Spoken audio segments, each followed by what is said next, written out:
One of the biggest lies of the last 7 years is that President Trump called neo-Nazis and white supremacists very fine people. If you watch the tape, it's very obvious that he was talking about the bringing down the statues debate. And he said, on that debate, both sides have very fine people. Next, he said, not the white supremacists or neo-Nazis because they should be condemned totally. Snopes decided to do a fact check on this on June 20th of this year, almost 7 years after the event.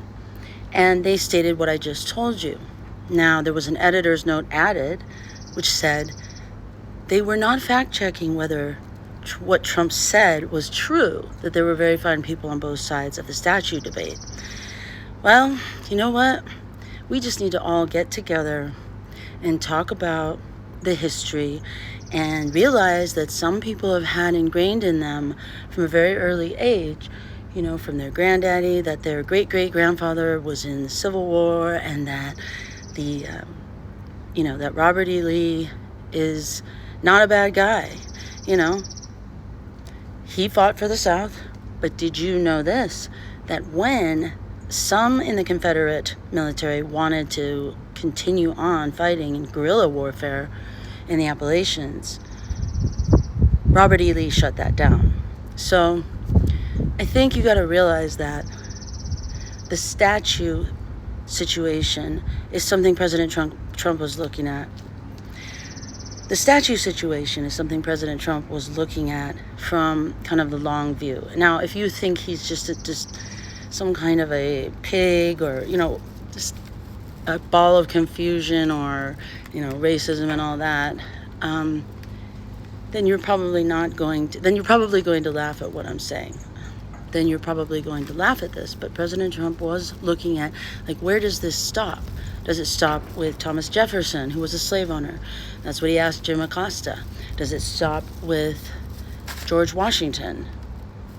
And many of us were kind of confused in the coverage of Charlottesville because it was like, okay, there's the statue, and then there's people talking about Jews. Now, what does that have to do with Jews?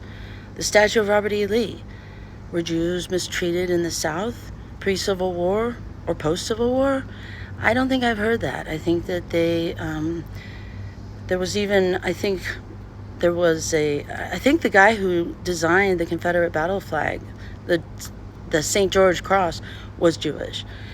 And I think there were Jews who were members of the Confederacy. So, taking down all the statues does erase history. But then on the other side, I would say, we just need to talk to each other to realize that those statues were put up for various reasons. But according to the Southern Poverty Law Center, which is very respected throughout the country, those statues were put up to intimidate black citizens. And we know that after the Civil War, there was a huge backlash by the white population and the Democrats in the South. And eventually, about 10, 20 years later, they succeeded in passing all these Jim Crow laws that barred black Americans from running for office.